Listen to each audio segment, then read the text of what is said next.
الفرق ما بين كلمة سيدنا يونس لا إله إلا أنت سبحانك إني كنت من الظالمين، وكلمة الشيطان لربنا لما قال له ربي بما أغويتني؟ فرق إن واحد حط نفسه في دور الضحية،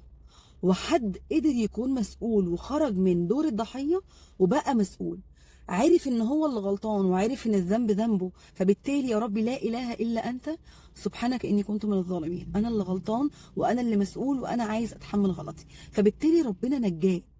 لكن الشيطان هو خلاص شايف ان هو الضحيه، وربي انا اللي انا فيه ده بما اغويتني. فانت الصح عشان تبدا تخرج بره دور الضحيه اللي انت دايما عايش فيه، ان انت تعرف انت ظلمت نفسك في ايه، انت تعرف انت غلطت في ايه، وبالتالي دي هتبقى بدايه رحله وعي ان انا اقدر اغير مسار حياتي، عارف انا رايح فين وجاي منين. سبحان الله، ربنا بعدها هينجدك وهينشلك من المكان اللي انت فيه، ده انت اعترفت ان انت اللي مقصر في